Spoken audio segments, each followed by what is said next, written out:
Welcome to Souq Exclusive. Our guest today is Sunday Adilaja, who is the founder and senior pastor of the Embassy of the Blessed Kingdom of God for All Nations, an evangelical charismatic megachurch in Kyiv, Ukraine. Now, at a time where people are struggling to read, this man has authored over 400 books. That's to tell you how much he intends to pass knowledge onto people and develop them, because knowledge is power.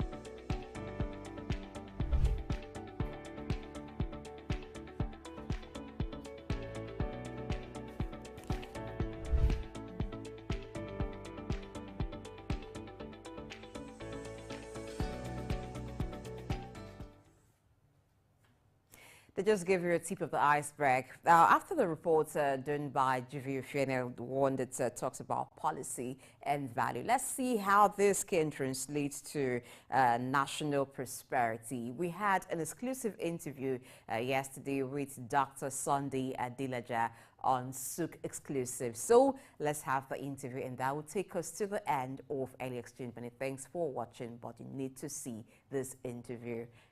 Femi? For me, it was an eye-opening engagement with Sunday Adilaja. You know, he's well-read. He's an author of over 400 books. Yes. And I find that to be commendable. And so I can't wait to. We're looking forward to this. Yes, it's scintillating. So we'll leave you to watch the interview on a Souq Exclusive that we had with Dr. Sunday Adilaja on policies and values and how it translates to national prosperity. Enjoy watching.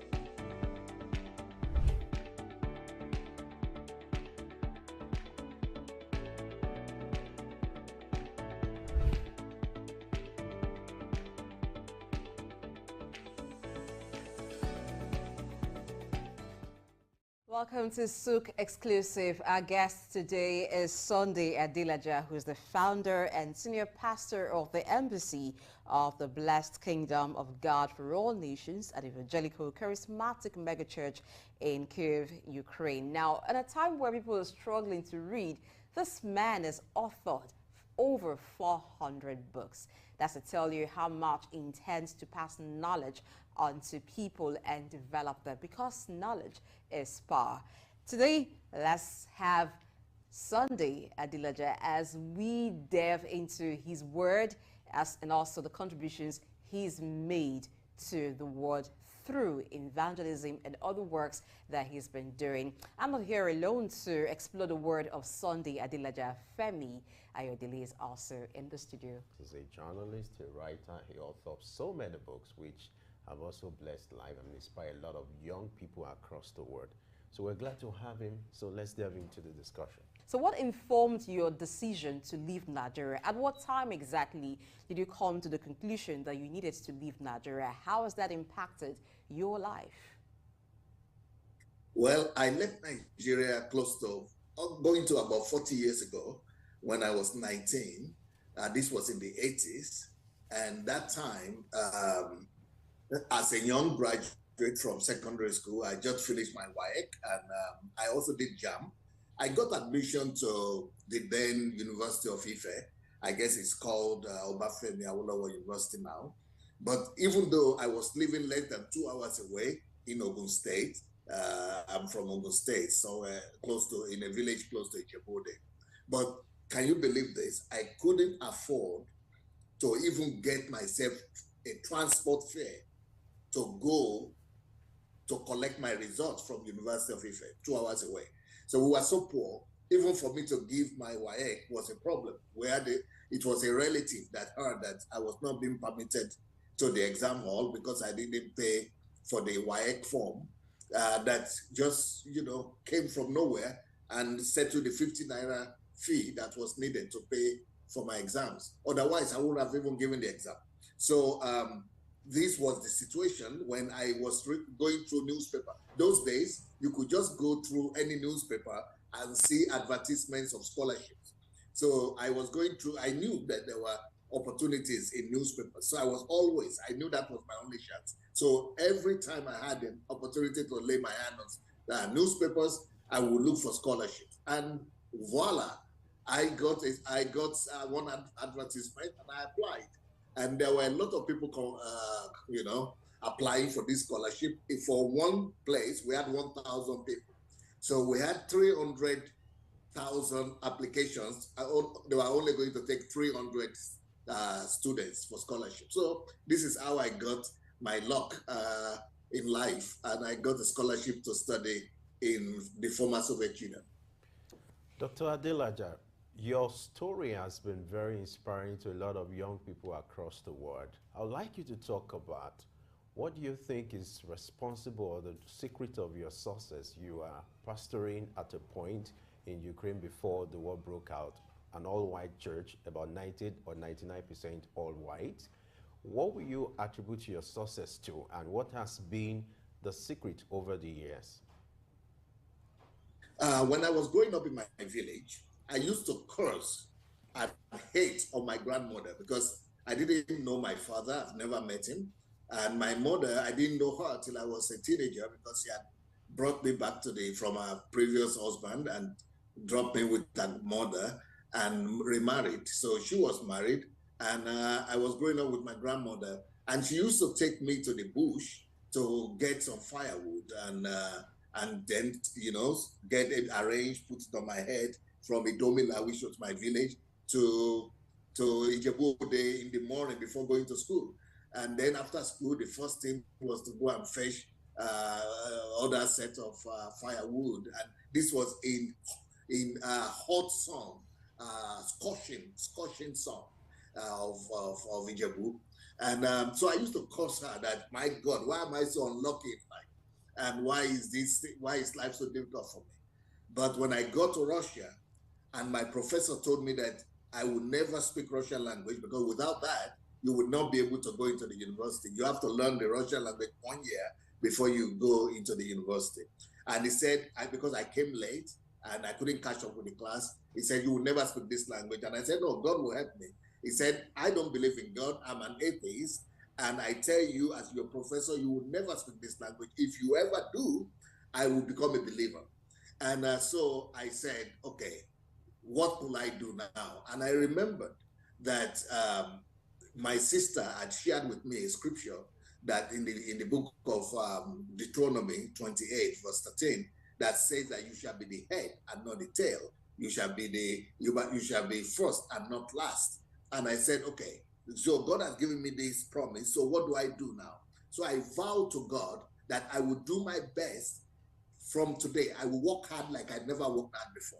And I said, after classes, I will not go to my dormitory, to my hostel. I will be going to the library. So from that day, we spent 7 hours or 6 in classes. After that 7 hours in classes, I normally will just go and take a lunch for 30 minutes, then go to the library. I will be in the library for the next 6 hours. And I did that for the next 7 years when I was in the university till I finished my master's. So I will always stay in the library. I will resist the temptation of going out. From Monday to Friday, I will spend 6 hours every day in the library. And then I became the best student of that university in their history, in their 25 years of history at that point. Why? Because of hard work. So I believed God, but I also worked hard. I think hard work is actually the womb of every success. Wow, that's remarkable. Now, talking about believing in God. I'm sorry. I'm going to complete my thought. So okay, the ahead. reason why I connected it to my grandmother was that this time when the professor told me I would never make it, I remember the suffering that I went through in the village. And I said, if I could survive it in Idomila, this studying in Europe in their library was like aircon.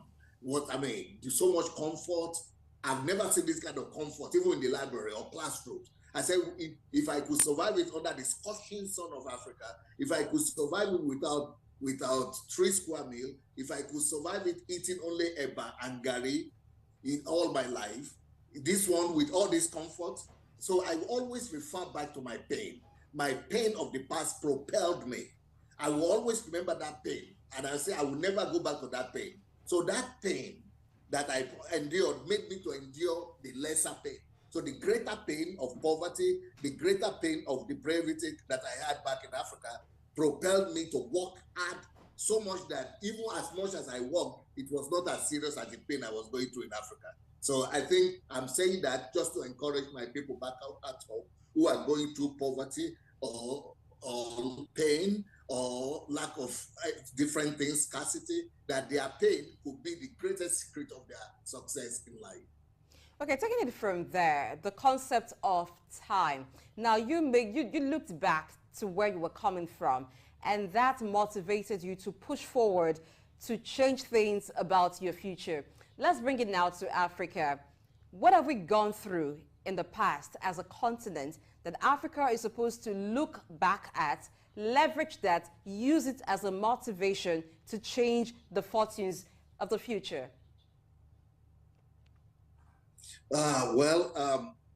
You see, people who are in Africa and who have been privileged to know how to read, how to write, to go to school, they should see themselves as chosen people, privileged people.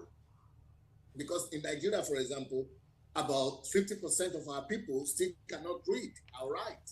So we who are able to read and write, we are the elite of our societies, especially those who have finished higher education, university.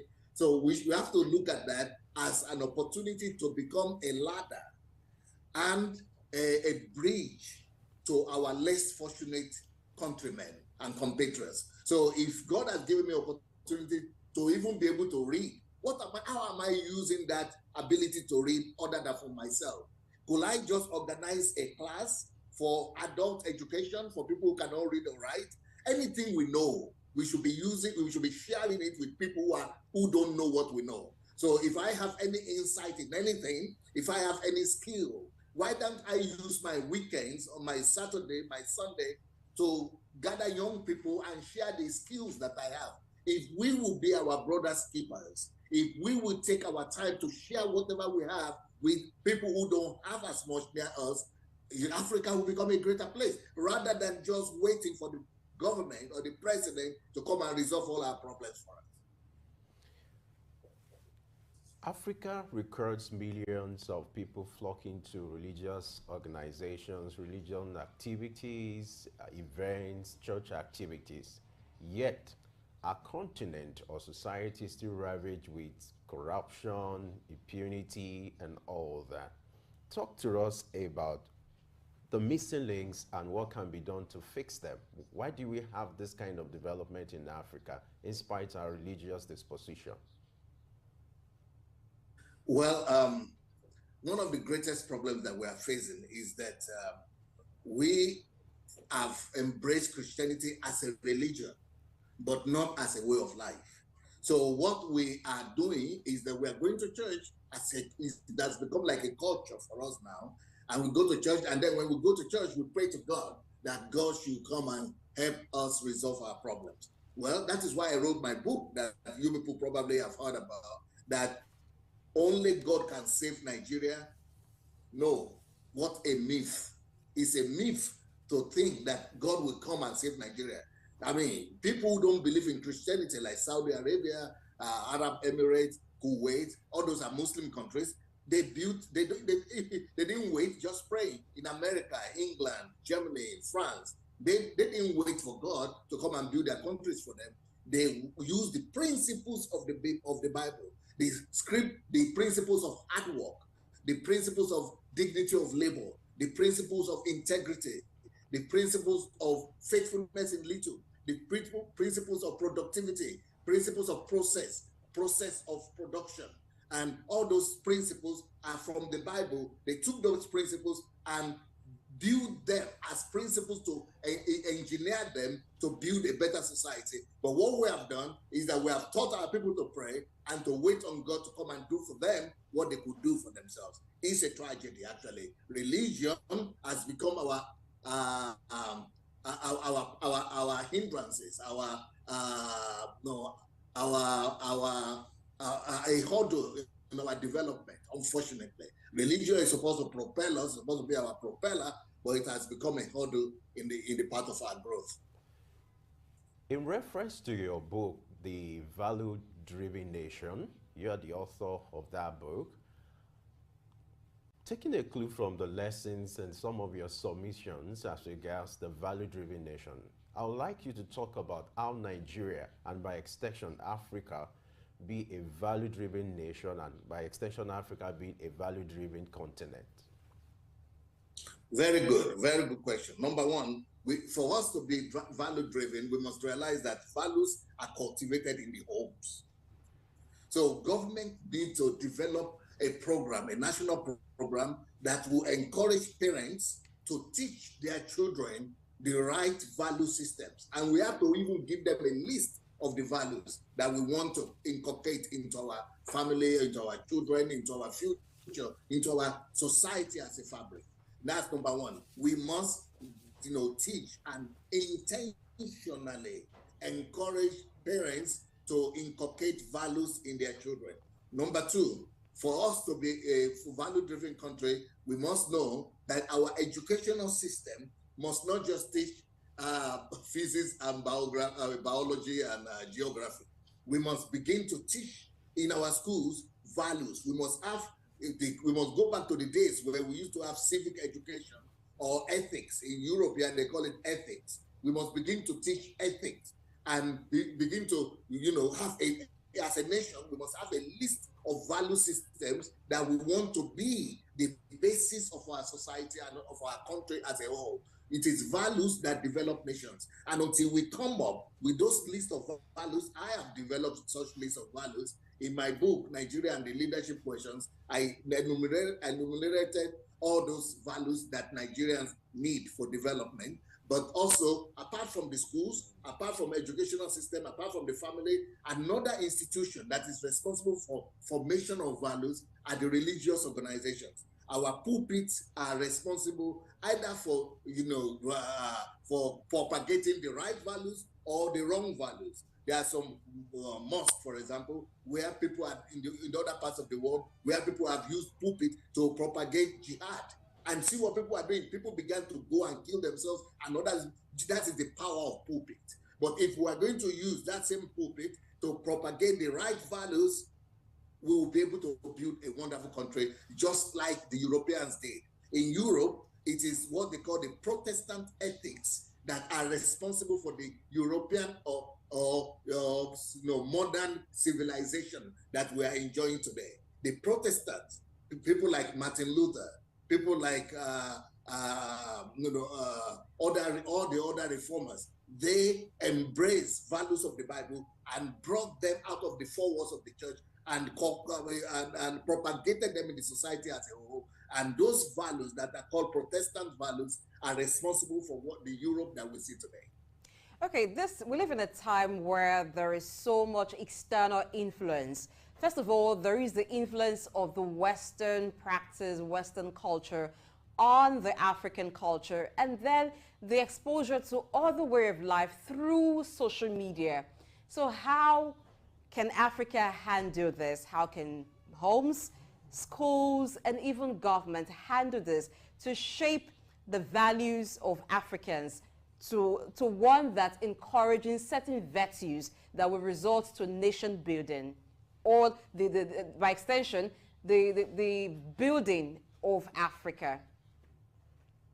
Well, the Bible says somewhere in Proverbs that teach a child in the way that he should go, and that when he's grown up, he will not depart from that path. So the foundation is very important. If the foundation we give to ourselves, our children, our families, from home and from our native nations are good, just like I referred back to the foundation of hard work that was given to me by my grandmother, it propelled me in future to success. And it never left me because it was inculcated into my system from childhood. So whatever we put into our into the foundation of character building of our children, of the society as a whole, will stand the test of time against the pressure that is coming from outside.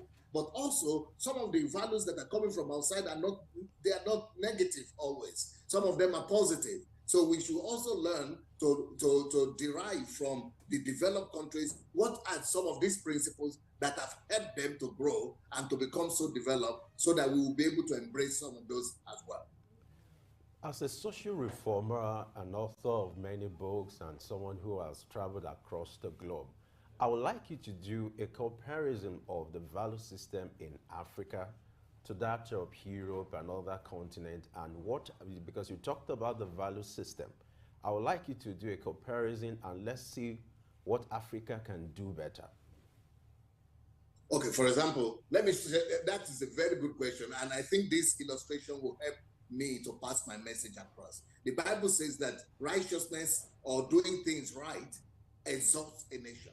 Whenever you see a nation where people have been taught to obey rules and laws and principles, when they have been taught to obey rules, those nations are always exalted. When people have been taught to do things right, either they're Christians or non-Christians, believers or non-believers, just learn to do things right, those nations will always be developed. For example, there is a famous pastor in Nigeria that everybody knows. If I mention his name, everybody will know him. And he is the one who told this story. Maybe some people have heard this story. He was traveling from Nigeria to England through the Heathrow airport. And when he got to the airport, he was stopped. And because he had a Nigerian passport, so they were saying, "What are you coming to do in Great Britain today?" And he told them, "I'm a pastor. I'm coming to see my churches here." And they said, "Okay, if you're a pastor, yesterday was Sunday. What did you preach? What was the topic that you preached yesterday?" And he said, "Oh, I can tell you, but I'm a pastor. I cannot lie." Then the custom officer said, "Oh, you are a pastor? Yes. You cannot lie because of that?" "Yes, I'm a pastor. I cannot lie." So the woman said, it was a woman, said, "So you are telling me because you are a pastor, you will not lie or you cannot lie. So naturally in your country where you are coming from, it means if you are not a pastor, then, you could lie. Or people who are not pastors, because they are connected to God, they could lie. But in this country that you are coming to, you don't need to be a pastor not to lie. Everybody doesn't, you are not supposed to lie. People don't lie here. And this is the difference. If you come to Africa, for example, you will see so many people who go to church. A large number of people who call themselves believers, but they could lie, they could steal, they could, all the corrupt people we are talking about, they'll go to one church or mosque or the other. But in Europe, you don't see people going to church so much. They might not go to church, but it has been imbibed in their society. Their society has been formed in such a way that truth, honesty, integrity has become part of the fabric of their country. So if we could succeed in intentionally teaching our people, everybody out of religion, that honesty is the best policy, that truth, love for truth is for the path to righteousness and to elevation, then we will begin to see the rapid growth that we never anticipated. Because right now, no matter what the government does, somebody is stealing it. Even I heard that the railways that the government is building, some people are going to steal the rails. So what can you do now? Because of the lack of that vital quality, which is truth, love for truth, integrity, and righteousness that our people must learn to do things right, even if they don't go to church. As a follow-up to that question, talking about the concept and disposition and orientation of Africans to timing or time compared to the Western world, in this part, there's a word you talk about African time or African timing. Talk to us about why this is significant, the orientation, the attitude towards time and timing. What's our conception about the issue of timing as far as African continent compared to the Western world?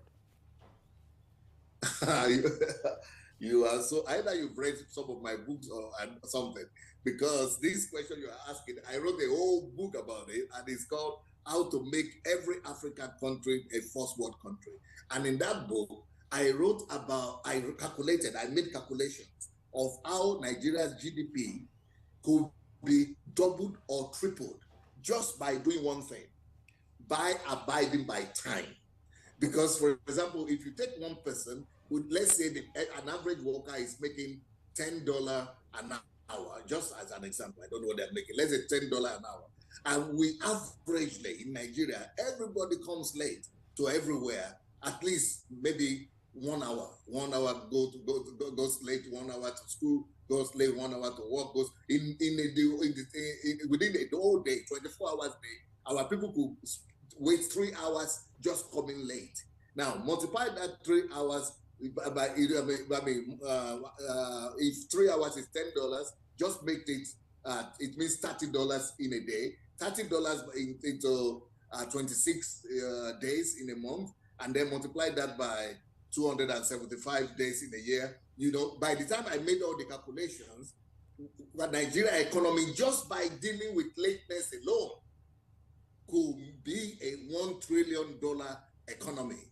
That is the importance of work because of time. Because time is not just money. Time is life. Time is productivity. Time, some people are producing, something in every hour. Some people are producing something in every minute, whereas we are wasting an hour going late to a place of production. And you are very correct. It's something that we must really declare war against in Africa. Okay, as much as we must declare war on lateness in Africa and encourage timeliness, there are values that need to be encouraged or rewarded for it to become something people embrace. Because over time, people have lost these values. Some persons did not even grow up with a value. Some persons grew up with the mindset of there is African time. In fact, the only place people respect time is maybe for school or work. Outside that, African time applies. Now, you talked extensively before the time issue about honesty, certain values that should be encouraged in Africa: integrity, honesty. How can nations encourage this, reward it, so it becomes something people do? Because for those who naturally or maybe by their upbringing will want to be honest, but it seems that there is no reward for it, I don't know, it seems like you're foolish. So what should change at the national level and then at the continental level to encourage certain values? Very, very, very good question. The problem with values and living by values is that, especially honesty and integrity, the problem with it is that it's not a short period kind of, it's not a short-term result. Normally, when you live by values, it's in the long run, you see the result of it. But most people want to have a short-term result. They want to have a quick fix. They want to have instant gratification. And that instant gratification is our undoing. Whereas values demands endurance. Values demand stamina. They demand perseverance. And it is only after that that you are normally rewarded.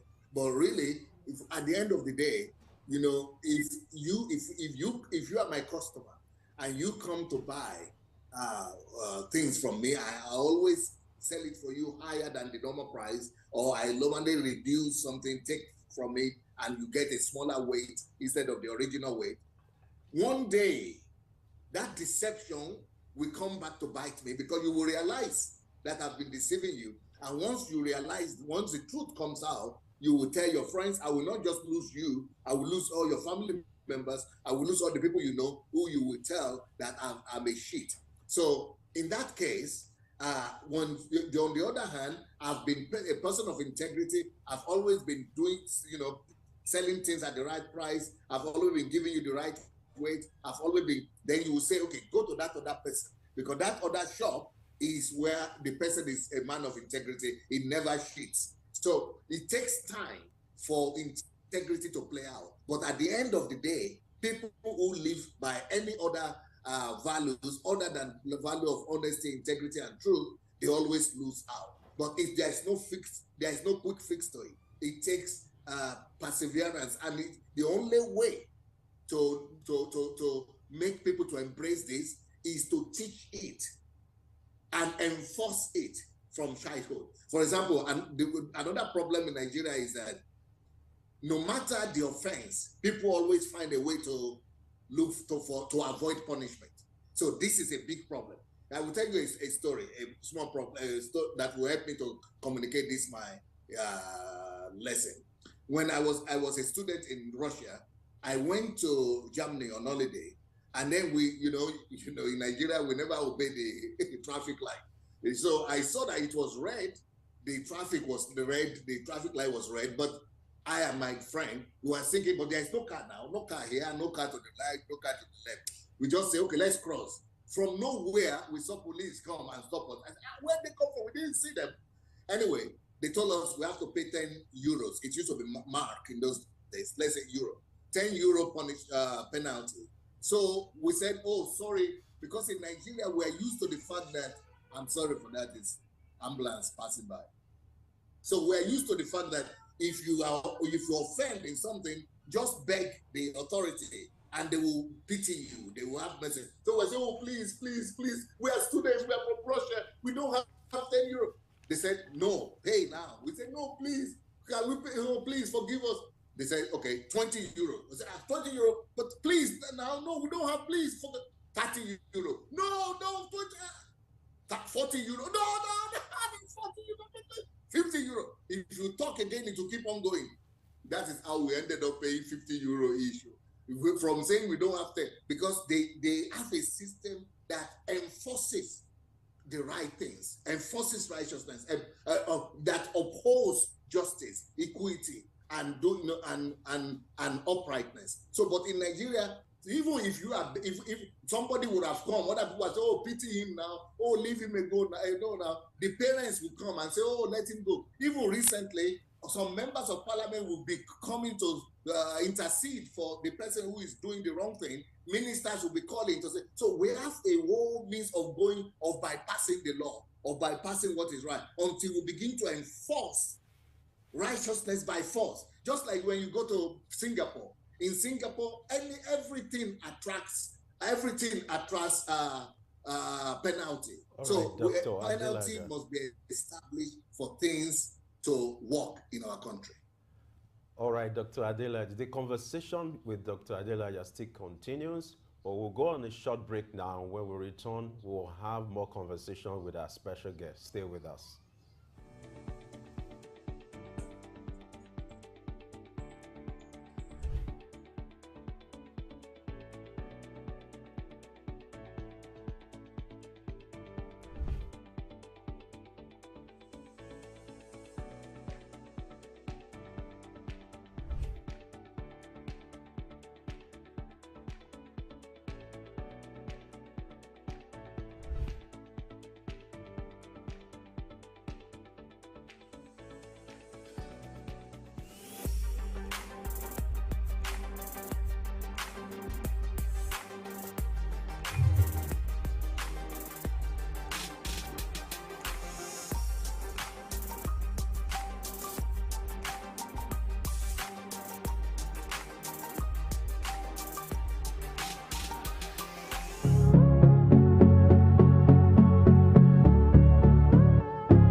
In 1957, just a greenhorn leaving school and looking for a job, going into broadcasting was something that I dreamt of. But that's only meant going into radio, because my old school, Holy Child College, still on the same site in Obalende, 2 streets away from the old NBC. I still can't forgive whoever changed the name to something else that is being called now FRCN. Because if the BBC remains BBC 100 years after the founding fathers, dreamt of starting television, radio from, all the war years, and learning a bit from America. It all started from America. Because we were taught about all this. Every time they took us from school to take part in, you know, schools debates on radio, we just walked across. It's all in Obalende and Ikoyi, Balende/Ikoyi. So I dreamt of doing something along the line. And then one of my teachers left us high and dry. He went to be a newsreader on radio.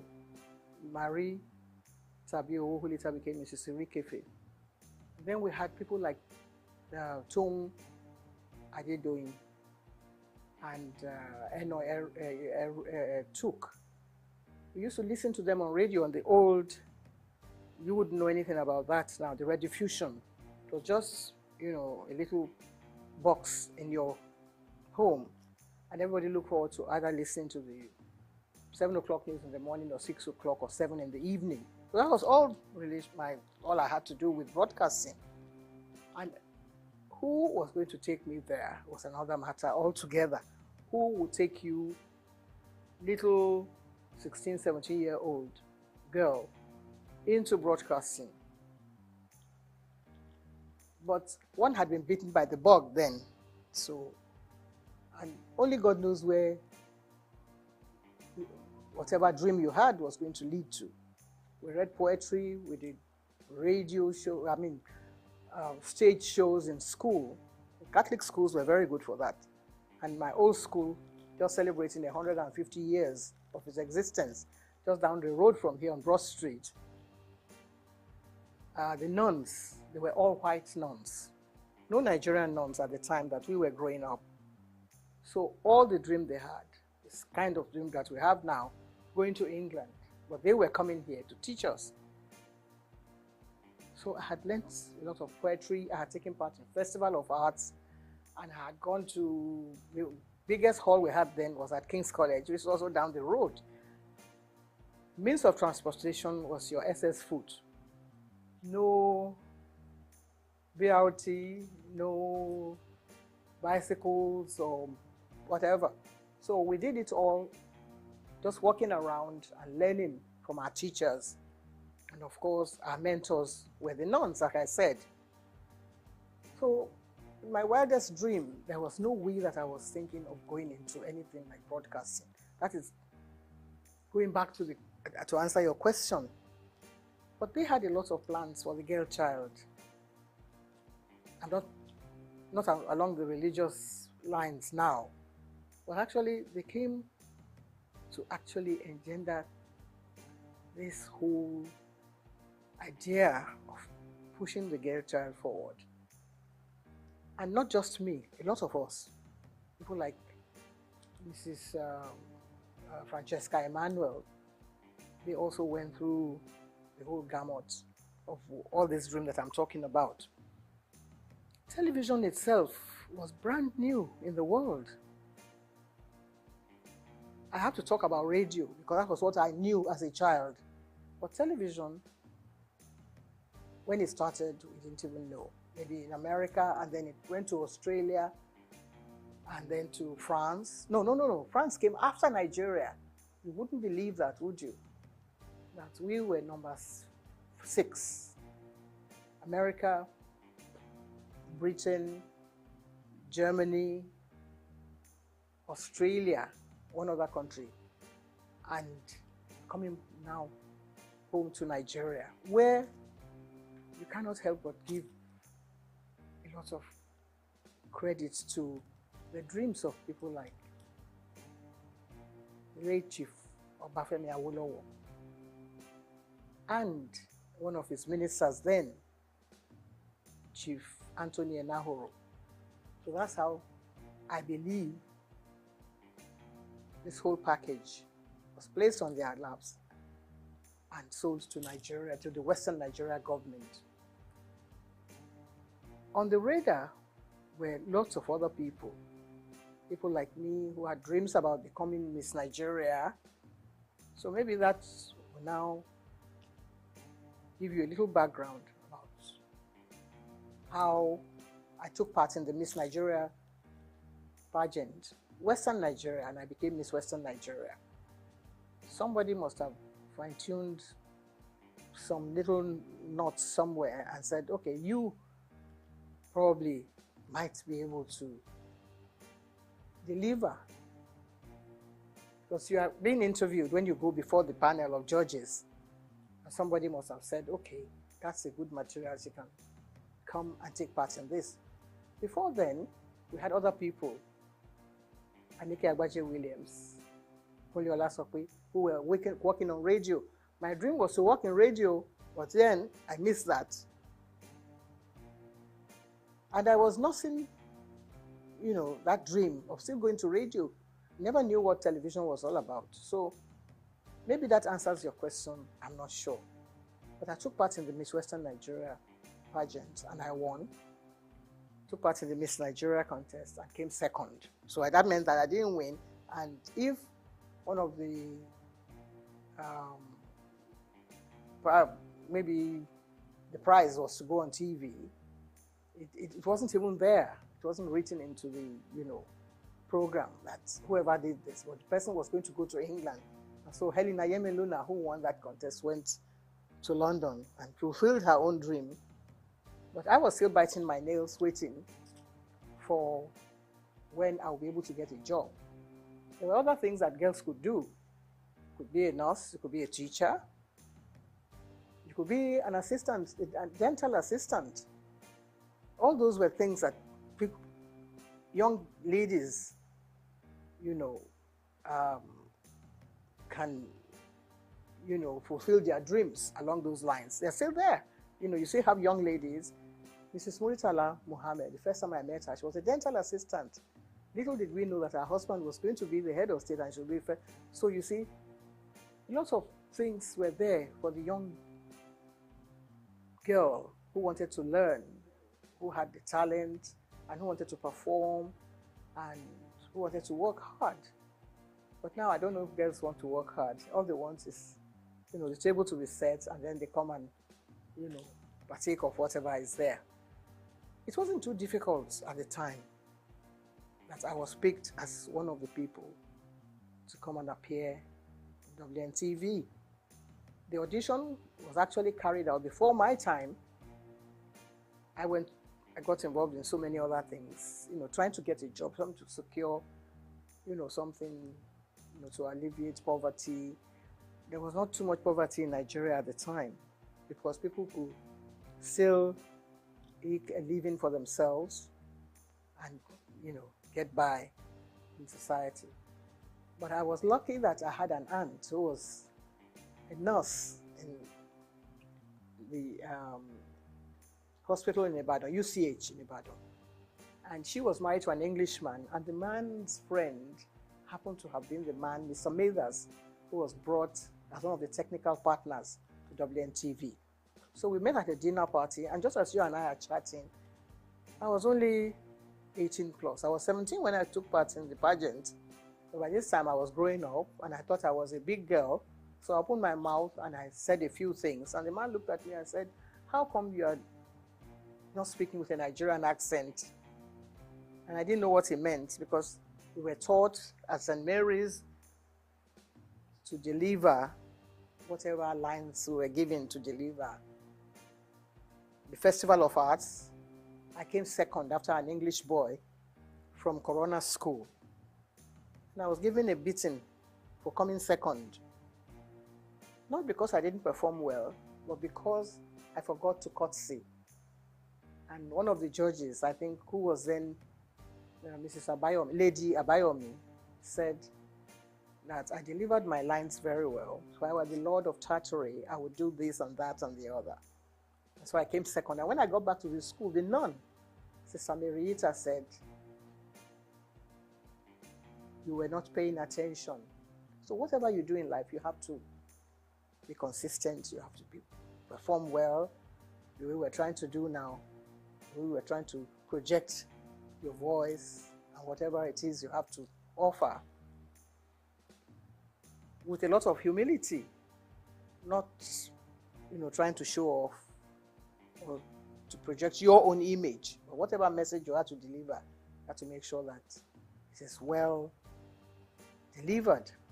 The following year, St. Mary's Convent School, which is my old school, which is 150 years old in existence, went to the same King's College Hall, and we beat a lot of secondary schools. We came first. Pied Piper of Hamelin. Have you ever heard of that poet? Pied Piper of Hamelin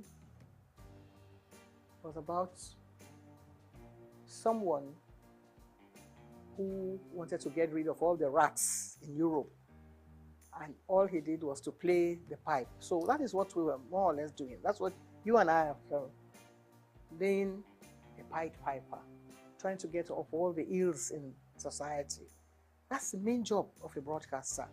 There's so many things happening in the country, and it's only TV and radio that binds the country together. If the country falls apart tomorrow, you will rely on someone from radio or from television to make the announcement, to introduce the head of state who has just won the election, or the one who has just taken over.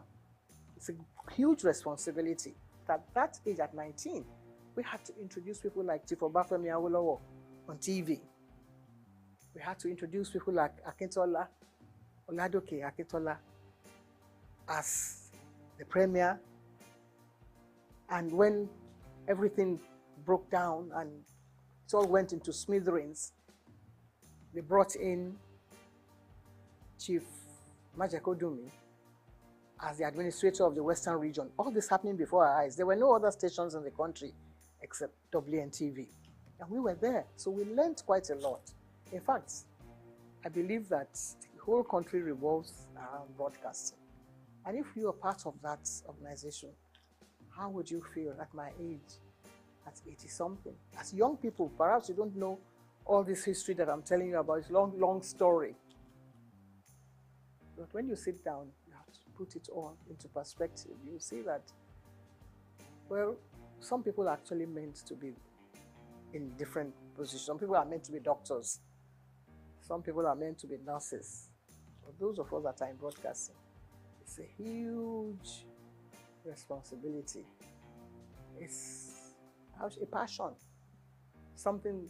Sometimes you don't even know how you got there in the first place. Or somebody may have discovered you. It's like being in Hollywood in those days. Someone has to develop. So you have the talent, the latent talent, and then somebody will discover you. So that's how I was discovered by Mr. Mathers at a dinner.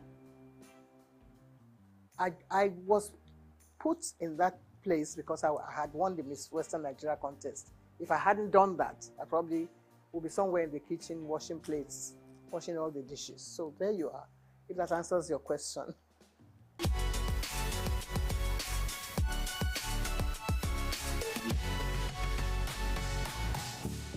Well, there's no one that actually picks someone and puts you plonk without, I mean, of course, if you don't have any experience on the job, you have no business being there in the first place. But if I had taken part in Pied Piper of Hamelin towns in Brunswick, I was only 13.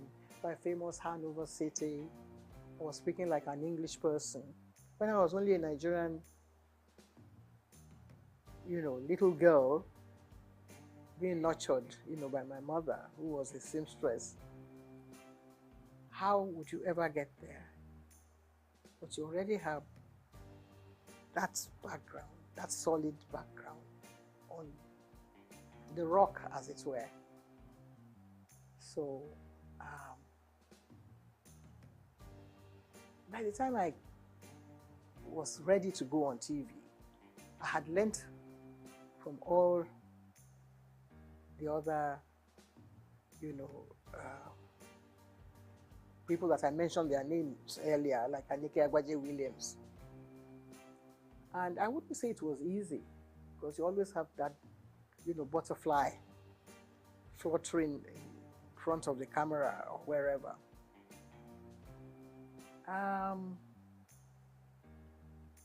I think I took to television like I was meant to be there, with all humility.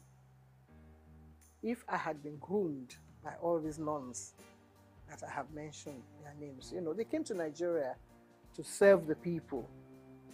They were not earning salaries, To become a nun, you have to take the oath of obedience, chastity, poverty, and all that. So you're not earning a salary.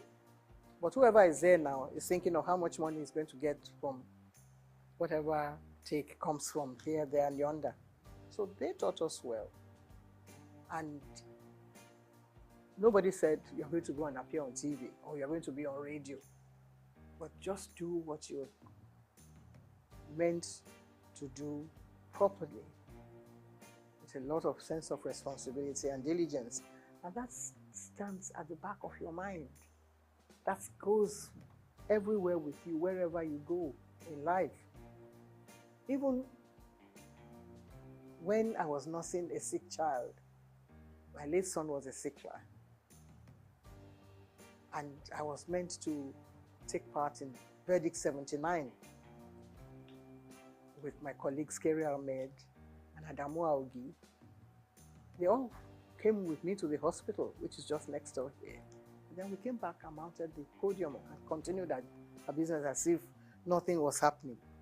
He didn't die at the time, of course, but the job must go on.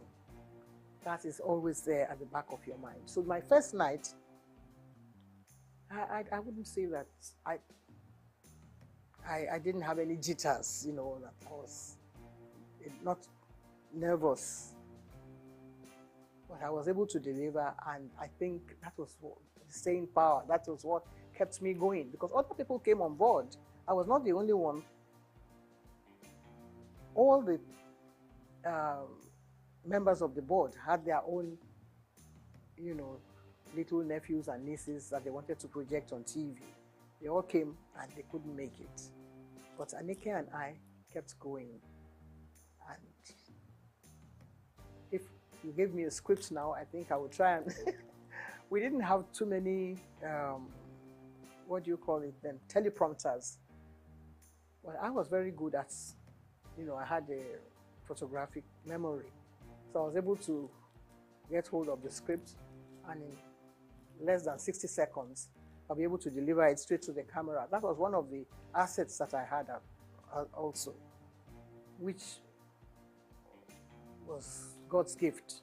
It's not by own might or whatever you think you have. You have the talent, of course, but also there has to be some other little bits of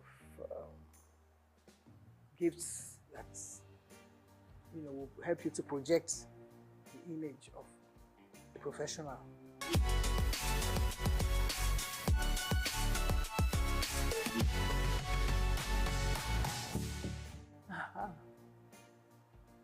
A lot of controversy. There is hardly any TV, radio, movie personality that can scale through that without any, because people are watching, people are trying to find their own little, bits of criticism here, there, and yonder. You can't be a goodie, 2 shoots without, any, how shall I say it, problem here, there, and yonder. So everybody has their own way of looking at people. People say, well, what has she got to do? She went to take part in Miss Western Nigeria the other day. So what's the big deal about her? And then somebody will still add their own salt and pepper here and there. But I was lucky that I was being nurtured by someone like T.O.S. Benson, who was then our Minister for Information. And he felt that, everything should not stop here. There were things happening in America. He made sure that my name was there. I was at the inauguration of President Lyndon Johnson. And we commanded a lot of attention there, myself and my colleague who came from Lagos, the station in Lagos. And for the president to notice that there were 2 black people sitting behind him at his inaugural ball. I think it was very overwhelming for me because not many black people had invitation to that event. But Charity Adadevo and I were there, and he stood up and shook our hands where we were sitting behind, 3 rows behind the president. Then Kennedy had died, and we were still nursing, we were still feeling very hot about, the loss of Kennedy. And here was the new president coming up. We were not particularly keen on being welcomed by him. But then, things like that happen to you, and it makes headline news. 2 black people, they didn't even say Nigerians. They thought we were from Ghana because some journalists came around and said, "How is your man Nkrumah?" And we said, "No, our own prime minister is Tafawa Balewa." They never heard of him then. But then they had to go and carry out their own study and find out who Tafawa Balewa was. And of course, the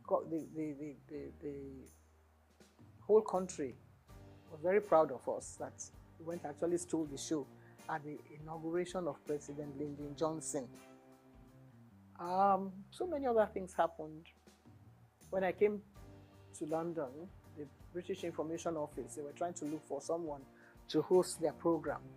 That has happened to be around, so they picked me to host their program. But you don't ad-lib on any of those stations. Everything is written out. The questions, even your answer will be written. You can change it around a little bit, but they make sure that you said the right thing at the right time. So that was how we were able to gain attention. German television also invited us because they were interested in Nigeria. See how the German chancellor came to Nigeria. That was what happened at the time. In 1963, we had just gained, we had just become a republic then, from being an independent station in 1960. By 1963, we then became a republic. And we were chosen to go and appear on German television in Berlin. And they wanted a little bit of culture. So Benson had his own band. So we were chosen to go and represent Nigeria then. Nobody knew who the ambassador was, but they wanted to know who was presenting something on TV. So that's how important television has been. And that, in fact, we were the first television in the whole of Africa. The very first station, WNTV, that was a call signal. WNTV, first in Africa. There's nothing like that now. Nobody wants to know whether you are first or second. But the station that is being run in Nigeria, I think, has the largest number of stations than any other country in Africa. We have about 21 stations, and now it's still, still counting. And yours is coming on board, and so many others. I think next to America, Nigeria should have been the best country for television broadcasting in the whole world. There's not so many countries in the world that has as many stations as Nigeria. We only have to put our heads together. We only have to find joy in whatever we're doing. Sometimes when it's raining, people say, "Oh, it's raining," and they feel very bad about the rain. But if you look closely, behind that rain, there will be sunshine, there will be something else coming on. You see some silver clouds coming during the rain, but Nigerians don't have the patience to wait for that kind of thing. That's what television teaches you. If you're in the studio, you don't know what's happening outside. You just get on with the job. That's what we were taught. We were taught not by Nigerians. Even when we started, we couldn't go on air and ad-lib. There was always someone there, Mr. Blackledge, to write the script. And if you can commit that to memory and deliver it, they're home and dry. It's not everyone that has a gift, not everyone that has a talent. It's God-given. And if you listen as a child at 17, 18, 19, at my own age, I learned from school, and I was able to impact this into the job. So within a few months, we got double promotion, all of us. because we were doing very well. Anika Agbadi was excellent. Olasope was superb. And so many other people reading the news. We were the first female to read the news. Women were not allowed to read the news. Nigeria started it. BBC wouldn't allow a woman to pick up a script and read the news. But we were already there. So that's how we were able to gain this global attention that you mentioned.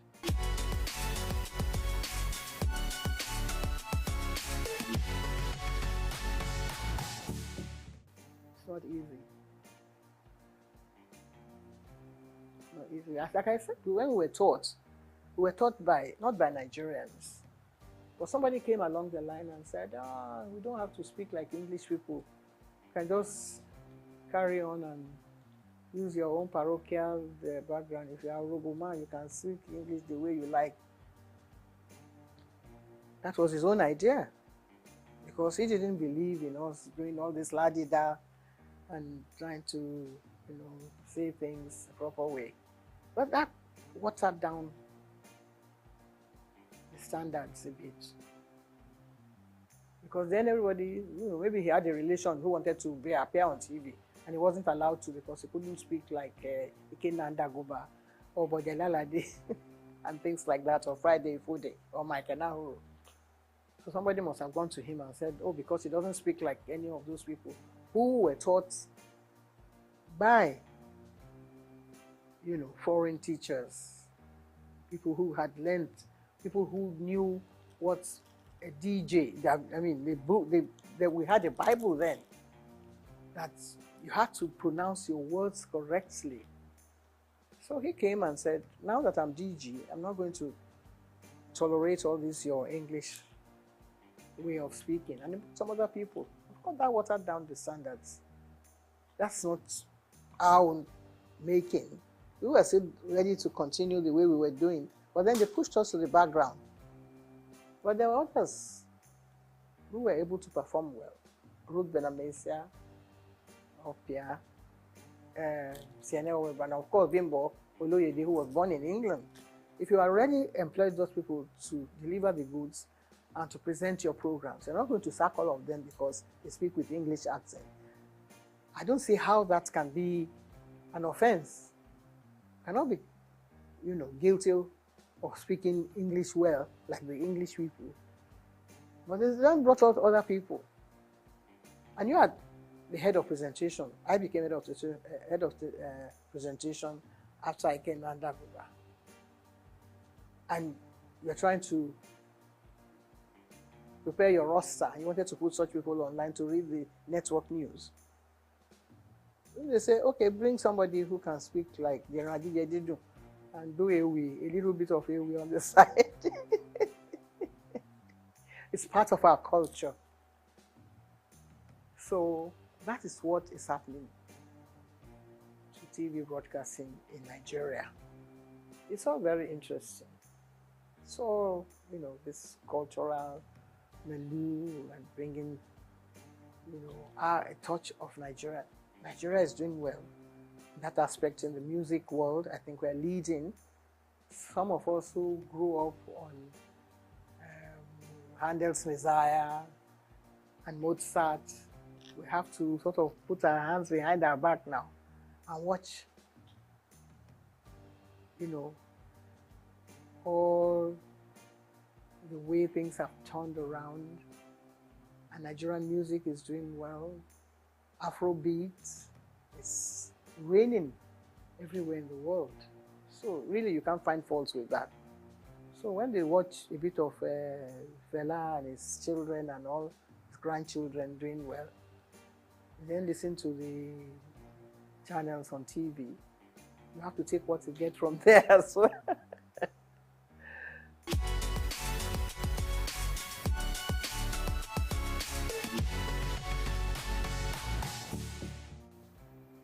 If somebody can wake up one day and say, why should your station be called the Nigerian Broadcasting Corporation? I say it should now be Federal Radio Corporation of Nigeria. Tongue twisting. Takes a long time to come to terms with. If everyone wake up in the morning and say, this is Nigerian Broadcasting Corporation, You have the call signal. Da da da da da da da da da da da. This is the Nigerian broadcasting, whatever. How are you going to put that, into context with the new one? First of all, when you wake up, you don't know whether you are even coming out from the right side of your bed or not. You are going to have to face your audience and say, we are no more the Nigerian Broadcasting Corporation. We are now federal, whatever, which you don't even know where the man, who came up with the idea. He didn't even consult you, didn't even put it to test. If the British corporation, they are going to change from BBC after 100 years, they will ask the whole nation, they will say, where are we going to take this from? They will ask everybody, they will do a census, they will do all kinds of things, carry out all kinds of tests to see whether people will accept it from them. No. Nigerians are very hard and cut and dry. This is the way I want it. I'm the head of state, so I can change everything now, and all of you can start marching forward and march back again. Soldier go, soldier come. I think Fela would have been a good head of state for Nigeria, because he would have got some people marching the right way. So, I think that is what has happened to this country. But we will still settle down. The soldiers that have been marching since, they will do attention one day. And then we'll be able to sort ourselves out gradually. I think we're going through the right process now. People are beginning to find their own feet. If things go around, price of goods go up, Nigerians will find a way to come to terms with that. When we were growing up, everything was done. We won't say according to the colonial rules and regulations, but at least there were standards that were set down for you and things that you had to toe the line. This is the proper way to do things. But if somebody says, no, let's turn around and turn it upside down.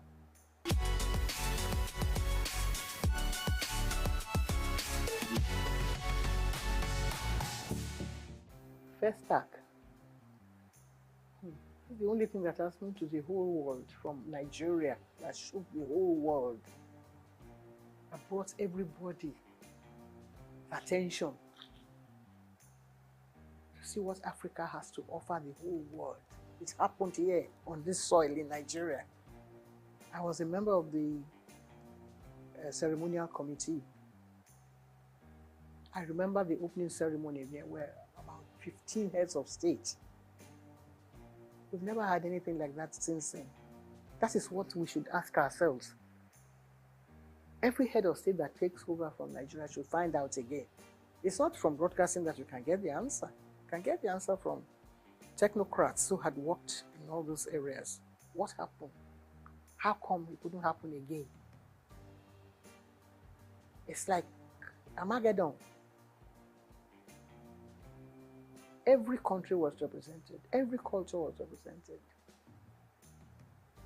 Miriam Akiva was watching us and called us at the station one day and said, even the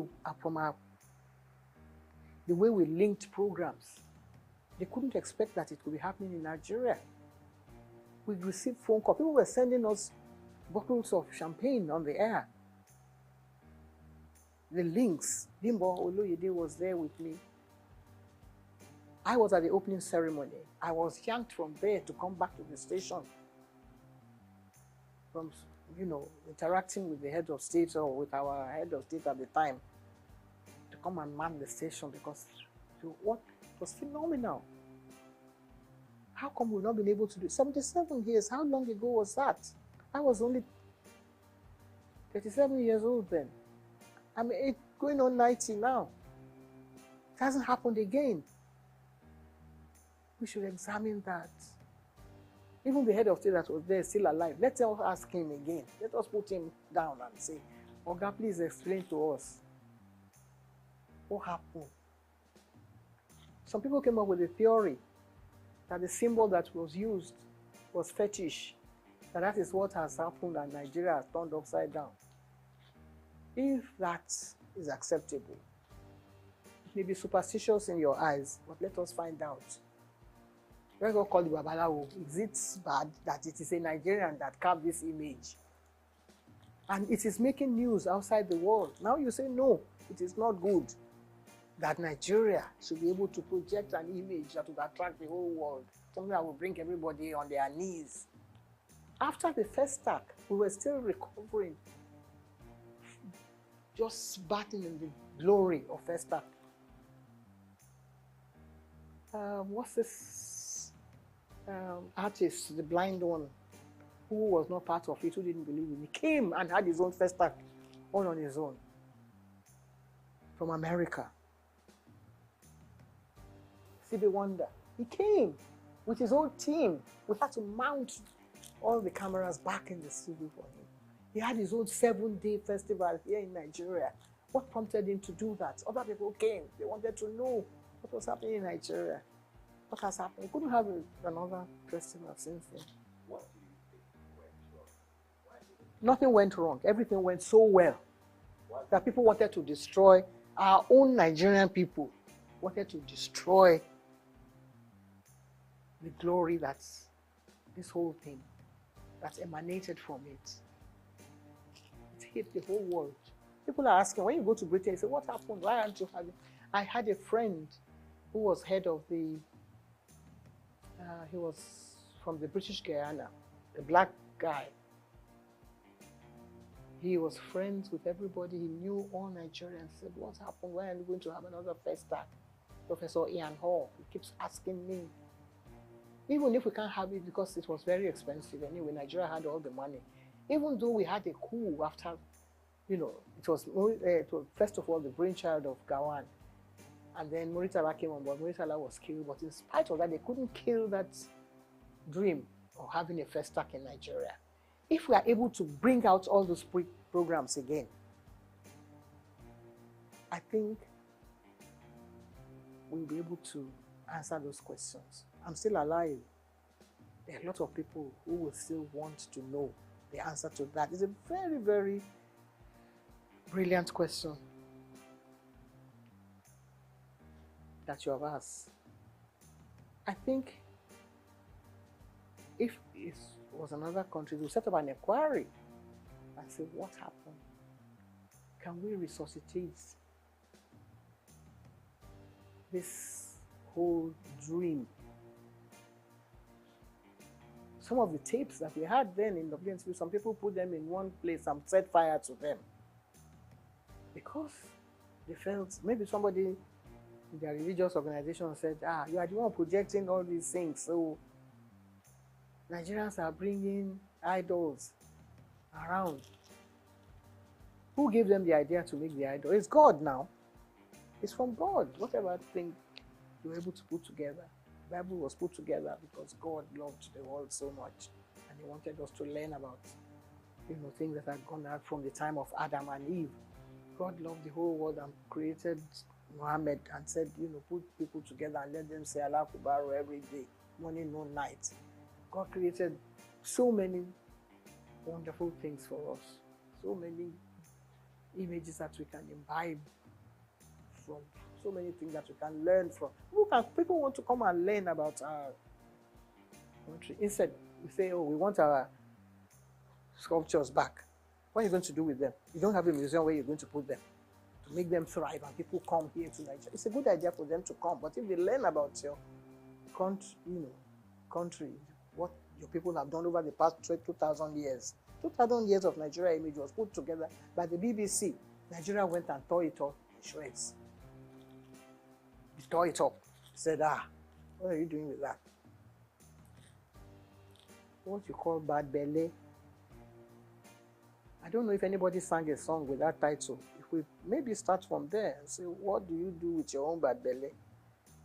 Some people, Theatre Stadium.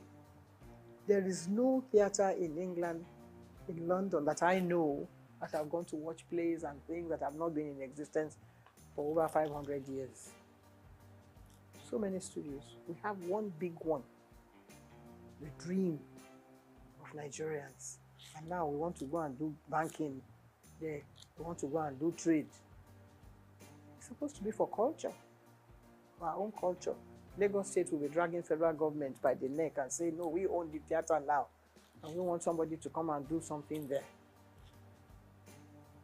If we can only put all these things behind us, the evil that people have done in the past, people like Julius Caesar, when they were writing all those, when Shakespeare was writing all those things like that have happened in the past. We should examine them. Get people like Wole Soyinka to sit down and rewrite the whole history again. If they ask me questions like you're asking me now, I will be there to answer. Because I saw it all unfold before my eyes. The image of Nigeria will come tops. All the stations in Nigeria should get involved and do stories on this question that you've asked me. A very salient question, and I love it so much. That might be able to revive the image of this country and let us know where we are heading, in what direction, and bring us back to really the point of salvation.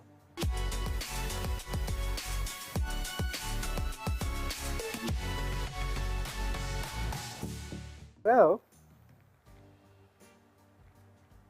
I haven't seen it. I must have mentioned it somewhere. I think on one of the channels. When they was trying to build the scandal around it, and I said, and I tried to put the record straight. That wasn't really what happened, and that it was from, I think it was from a book that was written by one of the wives that said that I was party to his breakdown of their marriage. And I was trying to put the record straight that that wasn't really the true picture. I with due respect, I have to, bow wherever I come in the presence of a president of this nation, past, present, or even present, yes. I hope I'll still be around when we have others coming on board. But I was taken aback that the head of state asked me a question that, because in the past, we were in the studios when the head of state came, and we were given scripts.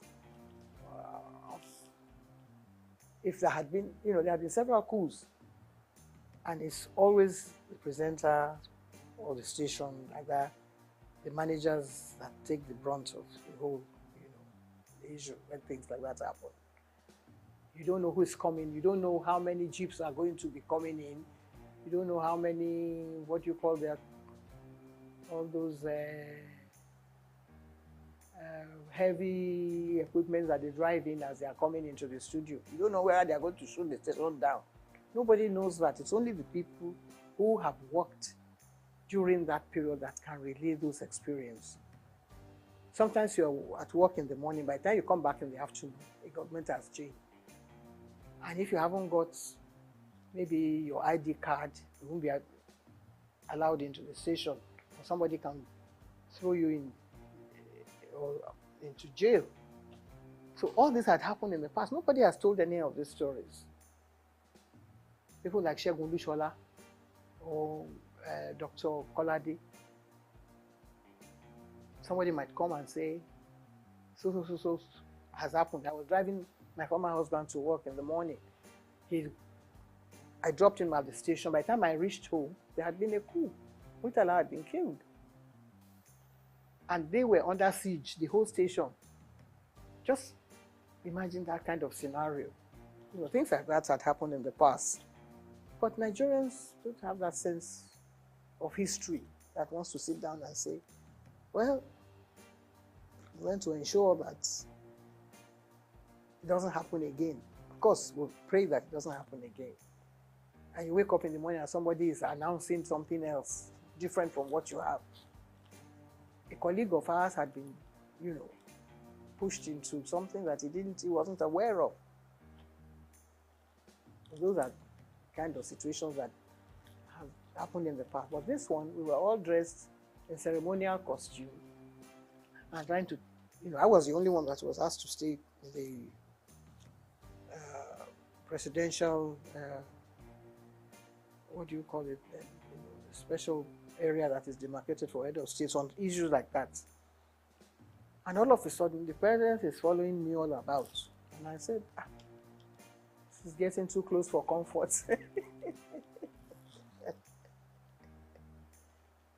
And I said, what's your name again? I said, my name is Julie Coker. I was trying to play innocent, that I didn't know what was happening. He said, hey, how much did this your dress cost? Can I have, sorry, sir. I don't think I'm the proper person to answer that question, sir. Yeah, you don't have answer. It's a bit unprofessional. I mean, not in the profession per se that we mean, but I wasn't prepared for that kind of thing. So I must have given a rude answer to that. And then, before I knew it, Ade Lanwa, who was then the head of Navy, came to me and said, you have been very rude to the president. The president said, he asked you a question and you couldn't answer. I said, good morning, Mr. President, sir. Because when we introduce them on TV, that's how we introduce them. We're now going to be addressed by a new head of state, Mr. So, sir. And I said, you should go and ask the president of Festac. I'm sure he has a record of what the question is asking me can be answered, better answered by the president of Festac. If he finds that unbearable or rude, then either that one is not doing his work well or I'm not doing my work well and I don't belong here. But I carried on regardless. Shortly after that, another top army officer, Joseph Garuba, that one was the tallest man next to Ufwe Bonye or the one from Mali. And he said, Julie, I know you can be rude at times. I said, not on this occasion. This is a wonderful occasion for the whole nation. And I'm trying to be my best behavior. And he said, the president said, I'm being very rude to him. He said, I know you, maybe you can say things. And I said, no, I never. He asked how much the dress cost. And I don't think I have an answer, which may contradict what will be on record if you really examine it thoroughly. I was getting very nervous at the time. So I dropped everything and disappeared from the scene, and I never went back again. But the thing reverberated right down to all the committees and members. My late auntie, what's her name? Kentebe, which was the lead commodore of the Navy. She said, Julie, I think she heard that she was going to be sacked that day because the naval officer sent to her and said, you are the one that did this. And I said, can never, God forbid, can never reach me because I'm not in the forces. I'm doing my own job here as a professional broadcaster.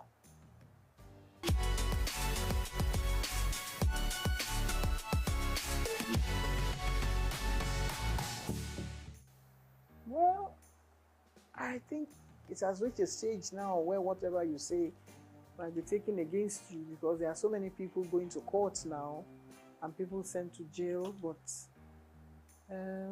things were not as bad as they are now because some of the gory stories we hear and people being, penalized and sent to jail, I think it has reached an astronomical level that it's something that's actually,